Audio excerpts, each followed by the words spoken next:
beloved Boss Mike Cervera. Nadong ikatlong bike cam ngayong araw. Nako! At least napasaya natin, ano? Tuwan-tuwa daw mga kababayan, no? Si Sandy. Di ba? Tuwan-tuwa si Baby Sandy. Basta pangalang Sandy, mga kababayan, maganda eh. Maganda yan, sigurado. Oh, kasi tatlo na yung naging Sandy na girlfriend ko, lahat magaganda eh.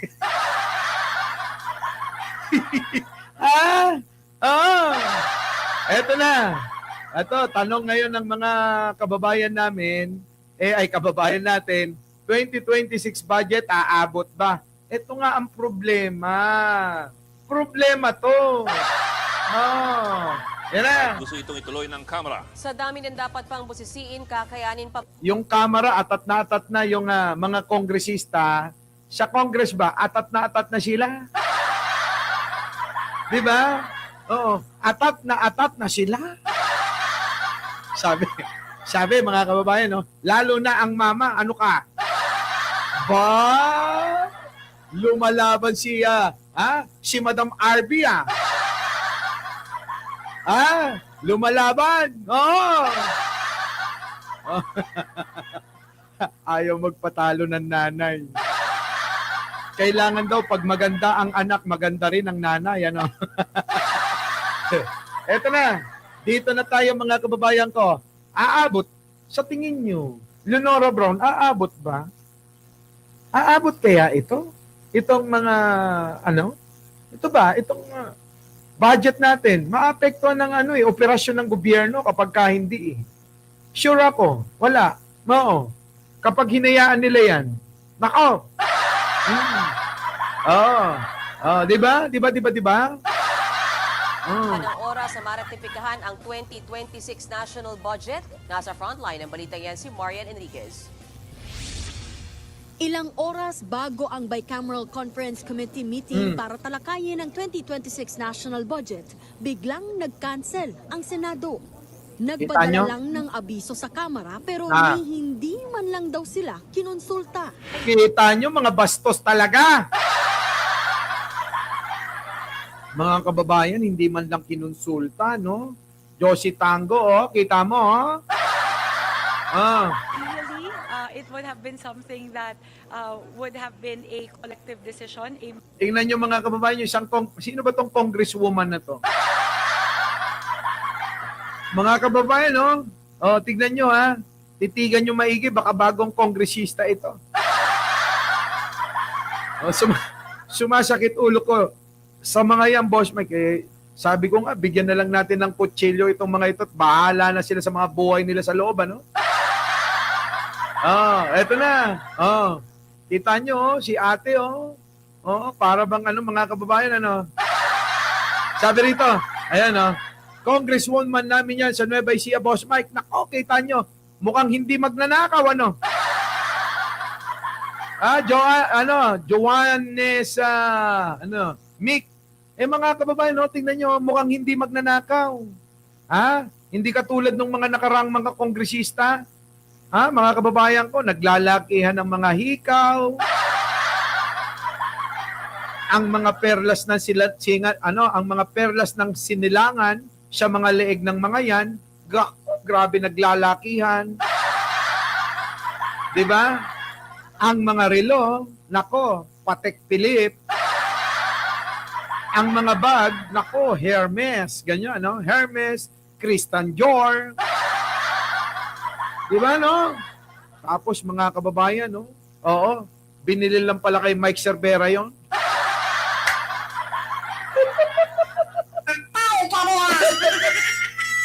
Di ba? Pero ngayon, mga kababayan, tingnan ninyo, Tingnan ninyo. Sabi rito, Boss Mike, si Nyulo, dineded mo ako. Pag nag-greet, buti ka. Lahat kayo, ginigreet ko. Lalo na kapag may super sticker.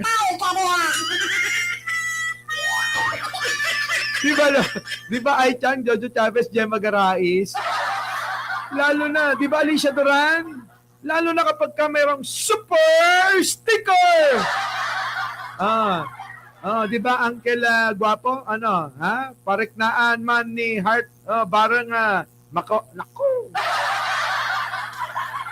Sigurado. Sigurado. Kambal nga dagos Padasin yung nga may kulong ni Cheese Escudero.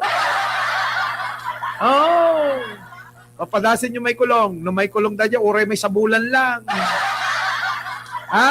Uray may sabulan. Rumwarso na kan eh.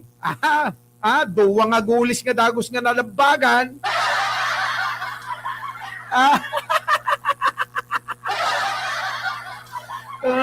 Kahit na isang buwan lang makulong. Paglabas ni Cheese, meron na hong resulta. 2 guhit na kulay pula. Ay! Lami kaayo ba? Kahit lagpas na sa requirements natin yan. Eto na. Ate, ang congresswoman ng Nueva Ecija. Mutual decision on the part of each leadership. So I don't want to say na I feel slighted. I just want to once again, express to our Senate counterparts that we are here. Our disposition. Uy, okay lang naman, Norilyn Cruz. Binabati naman namin ikaw. Kahit walang super sticker, Norwell Abayon, okay lang. Basta nandiyan si Pipito. Sige na. Dali Babes Castro. Bagyo garod tala. Alangan mo nga agbagbagyo kapsot ti angin. Tol. Mission is to move forward with the conversations. Higit 2 oras naghintay ang mga kongresista pero hindi na talaga ito natuloy. Wala na. Bastusan na yan. Diba, Jing Martin, Roselyn, My Pet Sabis, Emma Ordonez. Mga solid dito yan. Sila Aurora Hernaez. Nako. Diba, Emeline De Castro, Dali Babes. Bastusan na to. Nagbabastusan na sila. Wala na. Bastusan na yan. Roel Eugenio, Roel San Pedro. Kita nyo? Pinaghintay sila. Evangeline Camilosio ng napakatagal. Ayon kay House Appropriations Chairperson Mika Swansing, Nako. makamagahol na sa oras. Wala Pwede pa na. namang maratipikahan ang 2026 General Appropriations Bill sa December 22 sa ipadadala sa Pangulo para pirmahan at maisabatas. Meron po kasi tayong timeline na gusto pong sundin. Marami po pong mga ahensya na tatalakayin. Kaya po, bawat araw po talaga ay mahalaga para po matapos natin yung budget sa tamang oras. Pasado alas 6 Walang pakialam to mga senador na ito eh. Kung meron palang problema, pag-usapan nyo na lang, kinang-ina nyo eh. Di ba no? Paano? Paano hindi matatakot, Emeline De Castro? Kung ikaw ba naman, hindi mo pa nilalabas ang sandata mo, kitang-kita na nila. Tinutukan agad ni Aimee. Sabi ni Aimee padaasin nyo Sabi, tinitigan niya si Benz Dizon, subukan mo sumagot, sige. Parang punyal Parang punyal mga kababae. Sino hindi matatakot dyan? Sige na, hayaan nyo na yan. Dakuin na natin to. Si Aimee. Eto na. Pasok. DPWH ang pinagdebatehan kahapon sa Bicameral Conference Committee hearing. Dito nagkasagutan sina Ayan Senator na. Amy Marcos at DPWH Secretary Vince Dizon. Kita nyo mga kababayan ko? Kaya nakalagay yung kamay ni Aimee dyan po sa may liig bandang dibdib. Mga kababayan, sa liig bandang dibdib, maliwanag Baka kasi masaksak niya yung sarili niya.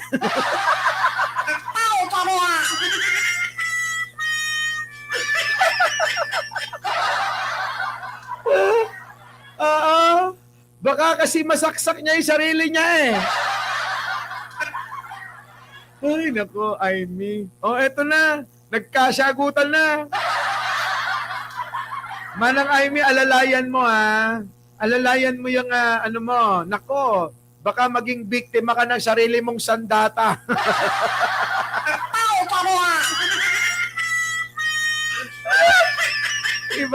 Ibang klase. Oh, eto na. Manang Amy partida, nagpatabas ka pa niyan eto na. Ito na. Bakit daw biglang pinapabalik ng ahensya ang bilyones na pinatanggal nila noon? Vince Dizon is no engineer. Ito naman, ayan na naman tayo eh. Oy, Vince Dizon, di ka daw engineer. Parang sinasabi ni Manang Amy, dapat ipalit si Mike Cervera eh. Di ba no?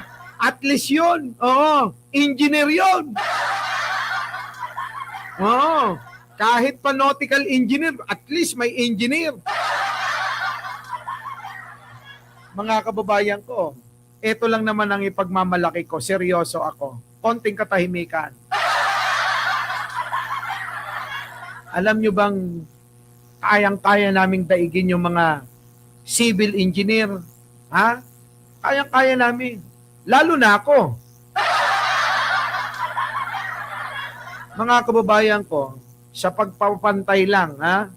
Yung mga yan, dahil pa nilang sukat-sukat, sukat dito, sukat doon, sukat dyan, sukat doon, di ba? Mga kababayan, subukan nyo na pagpantay-pantayin nila yung mga buhok nyo.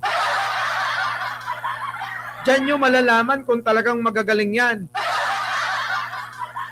Pag kaya nilang magpantay-pantay ng buhok ng pinong-pino.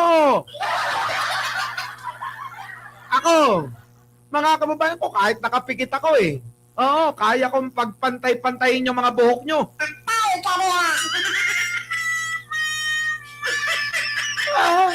Di ba? Oo, mga kababayan. Oo nga, ito naman si Shali Kapili. Nautical engineer ako. Plotting akong ganyan, no? Plotting, yan. Diba? Tapos yung mga subject namin noon, navigation, mga ganyan-ganyan noon. Ewan ko ba, yun na nga yung ano namin, yun na nga yung, hindi nyo ba napapansin? Halimbawa, yun yung course mo, no? Pero meron ka pa rin subject na Pilipino. Ito ang mali kasi mga kababayan ko eh. Nakakadagdag lang no? Biruin mo, ang kurso mo, magmaneho ng barko. Tapos mga kababayan, habang nag-aaral ka, meron kang subject na Pilipino, ganyan Meron pang social studies. Ay, nako. Pero pagka inisip mo, parang wala naman tong kinalaman sa kursong gusto ko. Minsan yung mga eskwelahan, Yung mga eskwelahan, meron lang maidagdag, Di ba, no? Hindi yung Spanish, Pwede siguro. Kasi yung mga lengguwahe, kapag ikaw naging tanker, nagde-deliver ka, kailangan mo matuto. Bakit hindi na lang yung lengguwahe mismo ituro nyo? Wala stick. Di ba, no? Matindi. Kaya pag naging presidente ko, marami kong babaguhin, Di ba? Sa totoo lang, marami kong babaguhin. Daming problema ng bansang ito, sa totoo lang yan yung mga eskwelahan, ang dami dyan. Daming kailangan baguhin. Kaya yung iba dyan, mga kababayan, alam nyo, nagkatuluyan na estudyante teacher, Hindi pa rin nababago. Di ba? Nagkatuluyan na yung teacher at saka estudyante, hindi pa rin nagbabago. Ito na. Ito si Amy kasi Hoy! Vince Dizon, di ka pala engineer daw. Vince Dizon is no engineer. He's an economist and a political aide. Ito magandang tanong. Teresita Tan, tanong ko, sabi, how about math? Importante, di ba?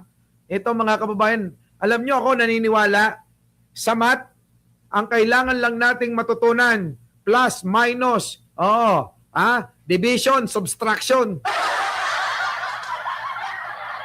Okay na yung apat na yun. Putik na yun, di ba? Nung araw, square root of 2, divide 3. Putik na yun, mga kababayan, wala na akong matandaan. At hindi siya nagagamit, mga kababayan, sa pang-araw-araw nating pamumuhay. Di ba, no, mga kababayan, di ba? Ang daming hindi nagagamit. Oo, di ba? Oh, yun na lang yung yung plus, minus, parang sa akin yun na lang okay na no? Oo. Bakit? Pag nag-engineer ka, di ba, yun din naman, gagamit din pa rin siya ng token na ito yung engineer, gamit na tikwa. Calculator. Kukompute ng ganyan mga kababayan, no? Tapos yung iba, alam nyo, bago na. Hindi na calculator. Gino-google na lang. Meron namang Google lang. Di ba? May Google. Live ako. Wait. Yan, Di ba? Mga kababayan, Google na lang. May AI naman, di ba? Bakit hindi na lang yun ang ituro nila? Huwag nyo nang pahirapan. Alam nyo mga kababayan, mahalaga po kasi, yung bang huwag natin pahirapan yung buhay natin.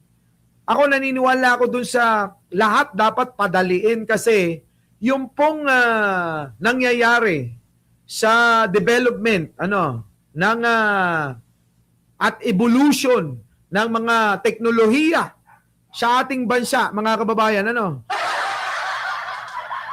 mga kababayan ang bibilis na ayaw ni Teresita tan talaga.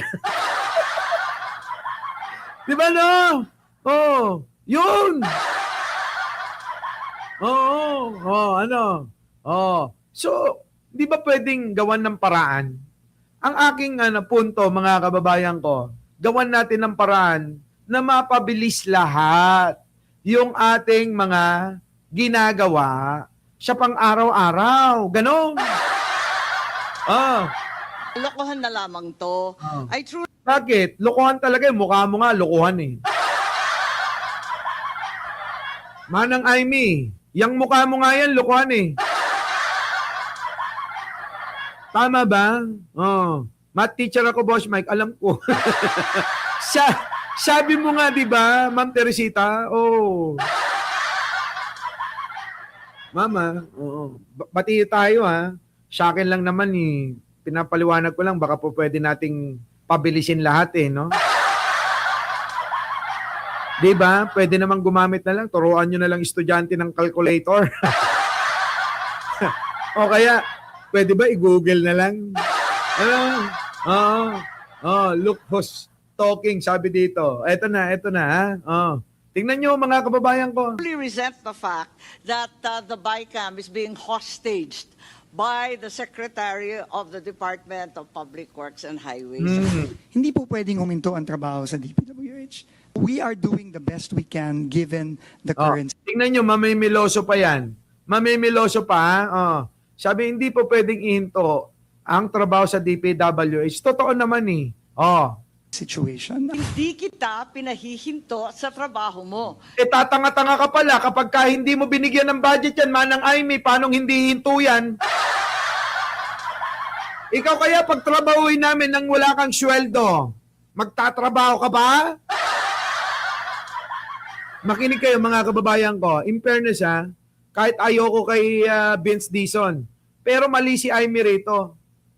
Sabi, hindi kita pinahihinto sa trabaho mo. Ikaw kaya walang budget. Di ba? Ano yan, Batares? Ano yan, Batares? Kung pwede lang mga kababayan yung sino nakakaalam ng Bataris. Kasi yan uso sa probinsya. Yung Bataris ba? Bataris. Yung bang libre lang, pakain lang okay na. Kasi ganito, sabi ni Manang Aimee, ay sabi ni Vince Dizon, hindi po aandar. Hindi po ko makakapagtrabaho na maayos, ganyan. Yung kanyang ahensya, kung hindi po maibibigay yung pondo, tama naman. Sabi naman ni Aimee, hindi ka namin pinahinto sa trabaho. Gaga pala to eh. Manang Aimee, paano aandar yan kung walang gasolina? Paano aandar ang isang departamento kung hindi mo siya bibigyan ng budget, tatanga-tanga ka?